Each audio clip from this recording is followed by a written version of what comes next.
To all my 30 నిండిన మరియు 30కి దగ్గర పడిన యువతి యువకుల్స్, ఇప్పుడు నేను చెప్పబోయే మ్యాటర్ మీలో చాలా మందికి లైట్గా ప్యాక్ అవుతుండే మ్యాటర్.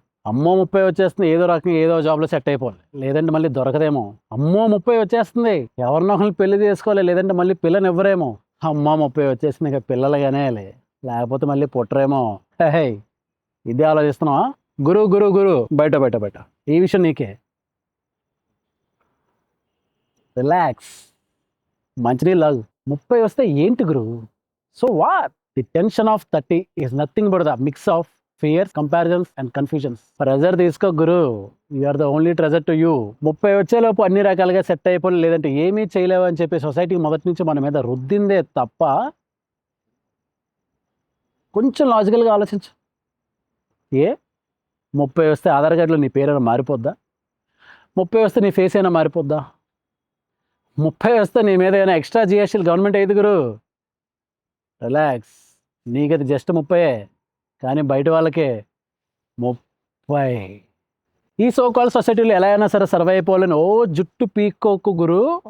పెచ్చలైటు, I repeat, పెచ్చలైటు. టెన్షన్ తీసుకో గురు, టెన్షన్ తీసుకునే లోపే పోతావు. 30 తర్వాత స్పర్మ్ కౌంట్ తగ్గిపోద్ది, కింద పొట్ట వస్తుంది, పైన బట్ట వస్తుంది అని భయపడుతున్నావా? కేర్ తీసుకో. జిమ్కి వెళ్ళినామా అయ్యా, ఫిట్నెస్ మెయింటైన్ చేయి, అవి ఉండవు. No self love. కొన్నిసార్లు లేని దానికోసం పోరాడడం కన్నా ఉన్నది కాపాడుకోవడం కూడా చాలా ముఖ్యం గురు. 30 కాదు 80 వచ్చినా సరే నీ వాల్యూ నువ్వే అయ్యి ఉండాలి, నీ వెనకున్నది కాదు. మైండ్ సెట్ ఫిక్స్ చేసుకో. లైఫ్లో 30 తర్వాత సక్సెస్ అయిన వాళ్ళు ఎంతమంది లేరు గురు? సినిమా యాక్టర్లు కావచ్చు, పొలిటీషియన్స్ కావచ్చు, ఇంకొక రావచ్చు. బిగ్ థింగ్స్ టేక్ టైం గురు.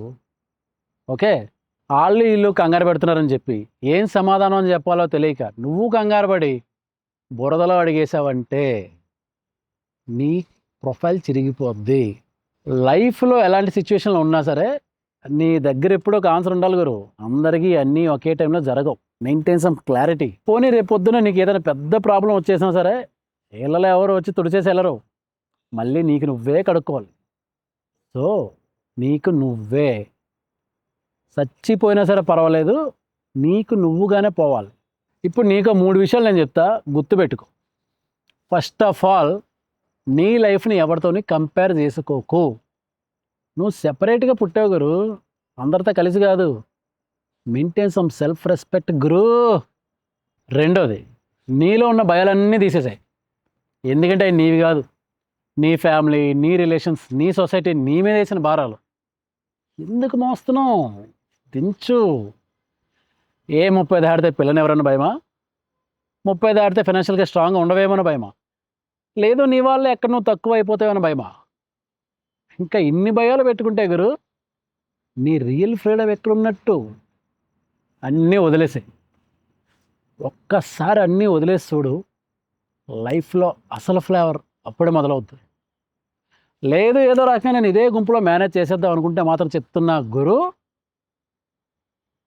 నువ్వెప్పటికీ ఆగస్టు 14, 1947లో మాత్రమే ఉండిపోతావు. మూడోది, ఇది నీకే, కన్ఫ్యూజన్. ఒక్కడవే కూర్చో, నీతో నువ్వు మాట్లాడుకో. అసలు నీ కన్ఫ్యూజన్ ఏంటి? నీకేం కావాలి? నువ్వేం చేస్తున్నావు? ఎవడి దగ్గర బిల్డప్ల కోసం బుర్ర బద్దలు కొట్టుకోవాల్సిన అవసరం లేదు. నీకోటి అనిపిస్తుంది, ఇలా బతకాలి, ఇది చెయ్యాలి, ఇది చేస్తే నేను హ్యాపీగా ఉంటా. సచ్చే వరకు నాతో ఎవరున్నా లేకపోయినా సరే I can create my own happiness అని నిన్ను నువ్వు బలంగా నమ్మినప్పుడు ఇంక నీలో కన్ఫ్యూజన్ ఉండదు. తెచ్చేసుకో ఆ క్లారిటీ, ఇంకా బతికే ఉన్నావు. ఫైనల్గా ఇప్పుడు నువ్వు చేయాల్సింది ఏంటంటే, అటాచ్మెంట్స్, ఎక్స్పెక్టేషన్స్ అన్నీ తీసి నీట్గా ప్యాక్ చేసి డస్ట్బిన్లో పడే. ఒక క్లియర్ గోల్ సెట్ చేసుకో, దానికోసం ఒక మ్యాప్ వేసుకో. కన్సిస్టెంట్గా పని చేయి, అచీవ్ చేయి, ఎంజాయ్ చేయి.